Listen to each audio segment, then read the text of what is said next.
ক্রেতা বিক্রেতার পদচারণায় মুখর চট্টগ্রামের ফিশারি খাত। সামুদ্রিক মাছের চড়া দামে না বিশ্বাস, 1800 টাকা কেজিতে মিলছে ইলিশ।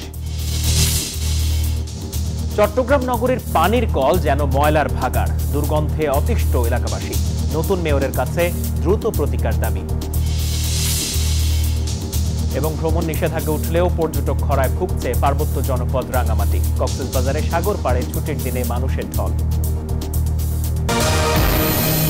স্বাগত নিউজ 24 চট্টগ্রাম প্রতিদিনের সাথে আছি আমি মাহমুদুল হাসান। দেখছিলেন সংবাদ শিরোনাম, এবার বিস্তারিত। 200 বছরের পুরনো চট্টগ্রাম ফিশারি ঘাটে সামুদ্রিক নানা মাছের সমাহার। সকাল হলেই বিক্রেতাদের হাঁক ডাক ও ক্রেতাদের সমাগমে মুখরিত হয়ে ওঠে দেশের বড় এই মৎস্য অবতরণ কেন্দ্র। বাজারে ইলিশ কম, তাই 1 কেজি ইলিশের দাম হাঁকা হচ্ছে 1800 টাকা। সরবরাহ বাড়লেও কোরাল, লাক্ষা, রূপচাঁদার দামও অনেক বেশি। তবে কিছুটা দাম কম পোয়া, লইট্টা, ফাইসা সহ ছোট মাছের। ফিশারি ঘাট ঘুরে এসে আবু জাবেদের ছবিতে চট্টগ্রাম থেকে নয়ন বোরাজয় রিপোর্ট। এক সময় সবচেয়ে বেশি লাক্ষা কোরাল, দাতিনা ও কই কোরাল বঙ্গোপসাগরে ধরা পড়ত। তবে এখন অনেকটা বিলুপ্তির পথে হলেও বৃহস্পতিবার সকালে চট্টগ্রামের ফিশারিঘাট বাজারে দেখা মেলে 15 কেজি ওজনের 3টি লাক্ষা মাছের। এখানে 1 কেজি মাছের দাম দিতে হয় 1000 থেকে 1100 টাকা পর্যন্ত। তবে খুচরা বাজারে সেই মাছের কেজি 1700 থেকে 1800 টাকা বিক্রি হওয়ায় লাক্ষা মাছ এখন বড় লোকের দখলে। লাক্ষা 14-15 কেজি সাইজ, পাইকারি সেল করি আমরা 1000-1100 টাকা কেজি। লাক্ষা মাছের যেই দর, মানে কোরাল মাছের যেই দর, দাতিরা মাছের যেই দর, বিভিন্ন মাছ মানুষে কিনে খাইতে পারে না। প্রতিদিন সকাল হলে চট্টগ্রামের ফিশারি ঘাটে বসে সামুদ্রিক নানা রকমের মাছের মেলা। তবে জেলেদের জালে সবচেয়ে বেশি ধরা পড়ছে রূপচাঁদা, ফাইসা, লইট্টা, ফোয়া সহ নানা প্রজাতির মাছ। বাজারে ইলিশ কম হওয়ায় দামও বেশি। 1800 টাকা কেজি বিক্রি হচ্ছে ইলিশ। বড় মাছও আছে প্রচুর, ছোট মাছও আছে। দামটা একটু রিজনেবল হলে আরো মানুষের ক্রয় ক্ষমতার মধ্যে থাকতো আর কি। এগুলো যে দাম, এখানে তো মনে করেন সাধারণ ক্রেতারা কিনতে পারতেছে না।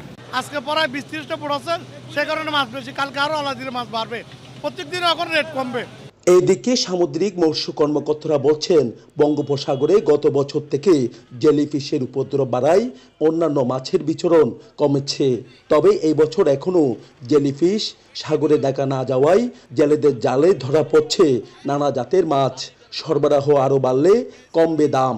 প্রাকৃতিক দুর্যোগ দেখা দেওয়ায় এ পর্যন্ত আশানুরূপ মাছ এখনও আহরণ করতে পারে নাই। তো দিন দিন এটা স্বাভাবিক হচ্ছে। আশা করি আপনার মাছের পরিমাণ বৃদ্ধি পাবে। এইদিকে মাছ আহরণ বাড়লেও কেন কমছে না দাম, তা খতিয়ে দেখার দাবি ক্রেতাদের। নয়ন বড়ুয়া জয়, নিউজ 24 চট্টগ্রাম। 400 বছরের পুরনো চট্টগ্রাম নগরীর আন্দরকিল্লা শাহী জামে মসজিদকে সংস্কার ও সম্প্রসারণ করে আইকনিক মসজিদে রূপান্তরের ঘোষণা দিয়েছেন ধর্ম উপদেষ্টা ডক্টর আফম খালিদ হোসেন। দুপুরে মসজিদটির জরাজীর্ণ অবস্থা পরিদর্শন শেষে এই ঘোষণা দেন তিনি। ধর্ম উপদেষ্টা বলেন, যেহেতু অন্তর্বর্তী সরকারের মেয়াদ খুবই সীমিত, সেহেতু মসজিদের কাজ শেষ করে যেতে না পারলেও খুব শীঘ্রই আন্দরকিল্লা শাহে জামি মসজিদের সংস্কার ও সম্প্রসারণ কাজের ভিত্তিপ্রস্তর স্থাপন করা হবে। এরই মধ্যে মসজিদটির সংস্কার ও সম্প্রসারণ কাজ নিয়ে ডিজাইনারদের সাথেও আলোচনা হয়েছে বলে জানান ধর্ম উপদেষ্টা। ফাইল আমার হাতে আসছে, ডিজাইনারদের সাথেও আমরা কথা বলছি, আরও বলবো, যাতে একেবারে রাস্তা পর্যন্ত যদি আমরা মসজিদকে সম্প্রসারণ করতে পারি, এতে করে বহু মানুষ একসাথে নামাজ আদায় করতে পারবে। আশা করি এটা একটা আইকনিক মসজিদ হিসাবে রূপান্তরিত হবে ইনশাআল্লাহ। বাংলাদেশ রেলওয়ে নির্ধারিত ক্যাডার থেকে মহাপরিচালক, জেনারেল ম্যানেজার ও প্রধান সরঞ্জাম নিয়ন্ত্রক পদায়নের দাবিতে মানববন্ধন করেছে রেলওয়ে শ্রমিক ঐক্যজোট। সকালে পাহাড়তলীর প্রধান সরঞ্জাম নিয়ন্ত্রক কার্যালয়ের সামনে এই মানববন্ধন ও সমাবেশ করেন তারা। এ সময় বক্তারা বলেন, রেলওয়ে ক্যাডারের বাইরে অন্য কাউকে ডিজি, জিএম এবং সিসিএস হিসেবে নিয়োগ দিলে রেলওয়ে শ্রমিক ঐক্যজোট মেনে নেবে না। প্রয়োজনে তারা কঠোর আন্দোলনে যাবে বলেও হুঁশিয়ারি দেন।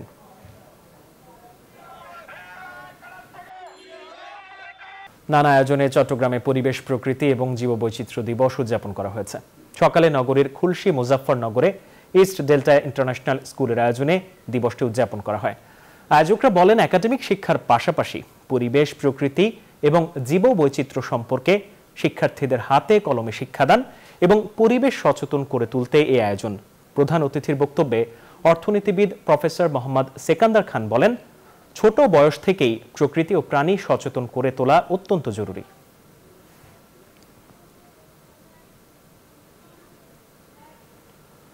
চট্টগ্রামের হালি শহরের বউবাজার পানিরকল এলাকার রাস্তার পাশে সিটি কর্পোরেশনের ময়লা আবর্জনার ভাগাড়।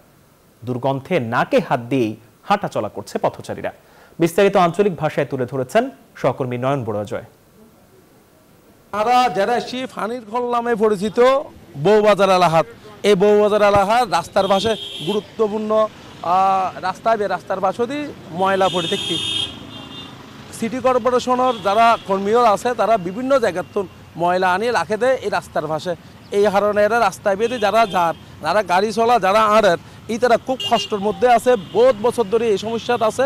আর তুলে ধরি বেলা এরা এসে নিউজ 24 পদ্মাত প্রত্যেক দিন আরা আজ 6টা বাজে চট্টগ্রাম সংবাদের মধ্যে আরা এই নিউজ তুলে ধরি, দুর্ভোগ তুলে ধরি চট্টগ্রামের মানুষের। আজ ইয়ারা এই দুর্ভোগ কিভাবে তুলে ধরি বেলায় আর সেরা যারা ইয়ের ব্যাগ কোন দেখে তারা নাহন মধ্যে হাত দিয়ে তারা চলে। এটা বাসিন্দা যারা আছে আরা দেখি আর খুব খুশি হই এবার তুলে ধরি বেলায় কেন আছে আজ তারা আসছি তারা খুশির হতে আরা জানতে চাইছি কতদিন ধরে ওনারা এই সমস্যাটা আছে। বিগত প্রায় 15-20 বছর যাবৎ অনেকবার হরি চেষ্টা করছি, কাউন্সিলর মহোদয়রা আরা বহুতবার আলাপ করছি, তেরা কোনো ব্যবস্থা করি নপারে, ব্যবস্থা লিতে নপারে। অনেকবার তেরার হাতে জোর দাবি জানায় যে এই ময়লার বাংকার এগিন যাতে লই যাই গিয়ে অন্য জায়গায় সরাই ফেলে। এখন দেখা যায় দেখি সরানোর বদলে পুরা রামপুর ওয়ার্ডের ময়লা গাড়ি ফুরে এটা আনি ফুরাই রাখে। ফুরানোর পরে পুরা রাস্তাঘাট যানজট সৃষ্টি করে, সারা 4 দিন রাস্তার মধ্যে যানজট। এডো গন্ধলে আরা নিজেরও হতা হন্য পারি। সিটি কর্পোরেশনের নতুন মেয়র আসি, মেয়রের হাতে ব্যাগ কোনোর দাবি আছে। মেয়র ইয়ুতুন যদি এই জাগাবো ময়লার আবর্জনা জিও লাখি ইয়ুতুন যদি আর একটা বিতরণ মিকে লাগতে হতো। আর লামপুর এই সাইডের ওই সাইডের হাসা যায় এই সাইডে আইনে ব্যাক করার অনেক কাছে রাস্তা তুলে একদম পুরো লামপুর হাসা লাইনে ব্যাক এন্ডারে পড়ে অত্তরে হালা হাসন হাসরান্ডে পড়ে এখানে পড়ে ইবে পুরো রাস্তায় ডাম্পিং বড় রাস্তা নো গাড়ি ঘোড়া তো বেশি চলে বেশি গাড়ি ঘোড়া চলে হাসন চলে আর লোড গাড়ি জাম থাকে 24 ঘন্টা না ময়লা তো লই যা তো লাতে লই যা সারা দিন মানে ইন্দি লই যা ইন্দি আনে সকাল হইতে শুরু হইতে সন্ধ্যা পর্যন্ত মানুষ চলাচল দুর্বিষহ হয়ে যাবে। স্কুল কলেজের মাইকল আর ময়লা পড়ে থাকে যদি রাত্রে ফেলায় রাত্রে নিয়ে চলে যায় তাহলে কোনো সমস্যা ছিল না। এখানে বুদিত পাঁচজন এরা যারা বাসিন্দা আছে তারা কচু শব্দে ময়লা পড়ে থাকে, 24 ঘন্টা ময়লা থাকে বিভিন্ন জায়গার তো আইনি ময়লা এরা ফেলার সিটি কর্পোরেশন কর্মী হলে আবার এতুন কিছু লই যায় আবার আইনি ময়লা এরা রাখে, তাহলে এরা 24 ঘন্টা ময়লা পড়ে থাকবে। এই কারণে তারা বাসিন্দা হলে এরা খুব কষ্ট আছে। সিটি কর্পোরেশনের মেয়র নতুন মেয়র আসছি ডাক্তার শাহাদাত আশা করা যাবে এই জায়গার তো ময়লা সরাই লই যায়, কারণ ভিতর মিক্কা যদি হনে মিক্কা যদি একটা দূর জায়গা যদি লই যায় তাহলে এলাকার মানুষের সুবিধা হবে বলে তারা মনে করে। তো আজিয়ে এই পর্যন্ত হালিয়ে আর দুর্ভোগারা আজ 6টা বাজে চট্টগ্রাম সংবাদ তুলে ধরে বেলায় চেষ্টা করছে। বিশ্বের একমাত্র স্বীকৃত চক্ষু চিকিৎসা শিক্ষা ও সার্জিক্যাল উড়ন্ত চক্ষু হাসপাতাল অরবিস এখন চট্টগ্রামে। 12 দিনের সফরে আসা এই বিশেষায়িত হাসপাতালটি শাহ আমানত আন্তর্জাতিক বিমানবন্দরে অবস্থান নিয়ে চক্ষু চিকিৎসক ও এই খাতের অন্য পেশাজীবীদের সরাসরি অস্ত্রোপচার সহ অন্যান্য বিষয়ে প্রশিক্ষণ দিচ্ছে। বিস্তারিত জানাচ্ছেন সহকর্মী আকরাম হোসেন।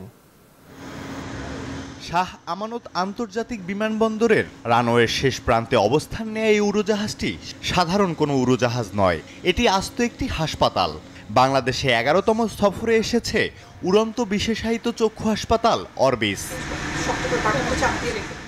সারা দেশ থেকে আসা চক্ষু বিশেষজ্ঞদের হাতে কলমে সার্জারি ও রোগী সেবা প্রশিক্ষণ দিচ্ছেন এই হাসপাতালের চিকিৎসকরা। তো এখানে আমরা আগে কাজগুলো শিখছি, দেন আমরা এটা মানুষের চোখে অ্যাপ্লাই করব। এক্ষেত্রে রোগীরা অনেক বেনিফিটেড হবে ইনশাআল্লাহ। এখানে আর্টিফিশিয়াল আইতে সার্জারির বিভিন্ন স্টেপ আমাদেরকে দেখানো হচ্ছে।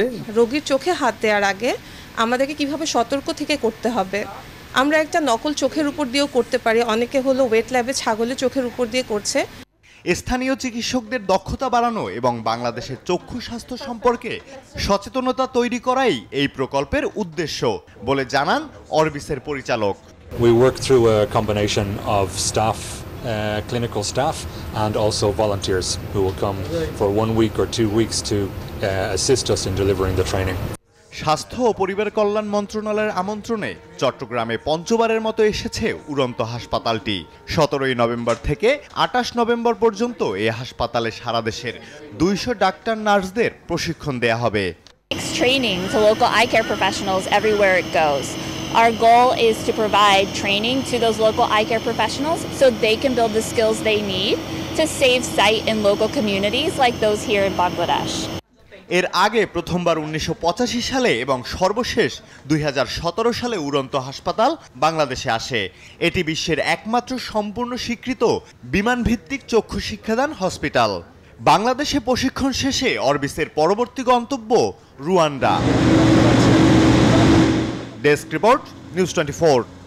রাষ্ট্র সংস্কার না করে বাংলার মাটিতে কোনো নির্বাচন হবে না বলে জানিয়েছেন ডাকসুর সাবেক ভিপি ও গণ অধিকার পরিষদের সভাপতি নুরুল হক নূর। শুক্রবার বিকেলে চট্টগ্রাম জেলা গণ অধিকার পরিষদের আয়োজনে লালদিঘি ময়দানে তারুণ্যের মহাসমাবেশে প্রধান অতিথির বক্তব্যে তিনি একথা জানান। আরো বলেন, কোনো নিষিদ্ধ সংগঠন নির্বাচনে অংশগ্রহণ করতে পারবে না। আওয়ামী লীগকে দেশ থেকে বিতাড়িত করতে প্রয়োজনে মহাসমাবেশ করারও ঘোষণা দেন তিনি। এছাড়া গণ অধিকার পরিষদ থেকে 300 আসনে প্রার্থী দেওয়া হবে বলেও জানান ভিপি নূর। নিষেধাজ্ঞা তুলে দেওয়ার পরও পর্যটক খরায় ভুগছে রাঙামাটি। শুক্রবার সাপ্তাহিক ছুটির দিন থাকায় শুধু স্থানীয় পর্যটন কেন্দ্র ও ঝুলন্ত সেতুতে আনাগোনা ছিল স্থানীয়দের। দূর দূরান্তের পর্যটক না থাকলেও স্থানীয়দের আগমনে প্রাণবন্ত হয়ে ওঠে পর্যটন কেন্দ্রগুলো। তবে ট্যুরিস্ট বোট, হোটেল, মোটেল ও রিসোর্টগুলো ছিল ফাঁকা। বুকিং ছিল একেবারেই কম, তাই ব্যবসায় মন্দা যাচ্ছে বলছেন ব্যবসায়ীরা। পর্যটক বাড়াতে হোটেল, মোটেল, রিসোর্ট আর রেস্টুরেন্টে 20% ছাড় দেওয়া হয়েছে।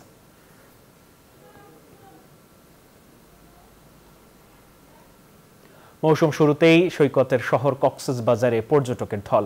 এ নিয়ে আরো খবর জানিয়েছেন আমাদের সহকর্মী ইরফানুল হাসান। সাপ্তাহিক ছুটির দিন শুক্রবার কক্সবাজার সমুদ্র সৈকতে পর্যটকে মুখরিত। ভোরের আলো উকি দেওয়ার সাথে সাথে এই পয়েন্টগুলোতে পর্যটকদের ঢল নেমেছে। বিশেষ করে শিক্ষার্থীদের, যারা মাধ্যমিক শিক্ষার্থী রয়েছে, তাদের পরীক্ষা চলায় আসলে অনেক পর্যটক এখন পর্যন্ত আসছেন না। তবে যারা হোটেল, মোটেল ব্যবসায়ী, তাদের সাথে আমরা কথা বলেছি, তারা আমাদেরকে যেটি বলছেন, কক্সবাজারে এখন পর্যন্ত প্রায় 60% থেকে 70% হোটেলের রুম বুকিং হয়েছে। তবে যে পরীক্ষা চলছে শিক্ষার্থীদের, এই পরীক্ষা শেষ হলেই অতি শীঘ্রই ডিসেম্বরের শুরুর দিকে আসলে কক্সবাজারে পূর্ণ মৌসুম ফিরে পাবে বলে তারা আমাদেরকে যেটি জানিয়েছেন।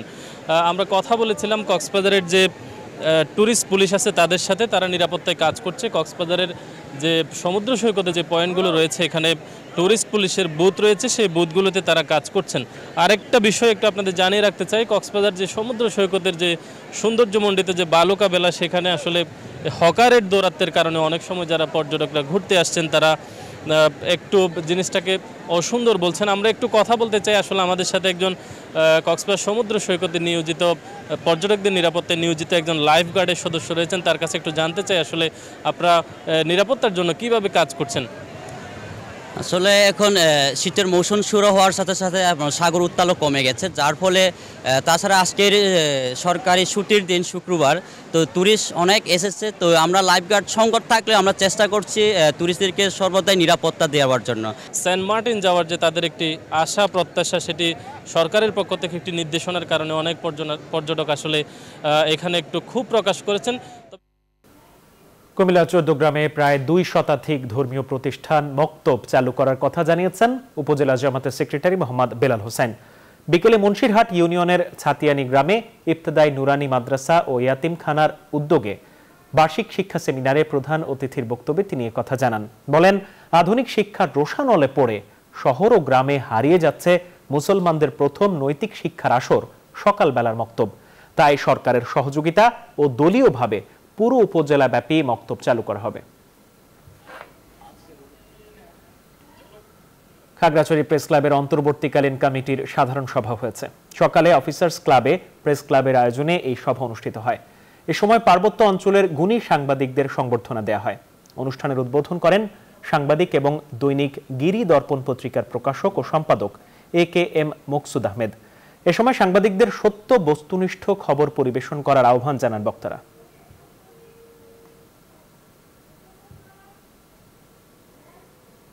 এই ছিল সংবাদে, ধন্যবাদ সবাইকে।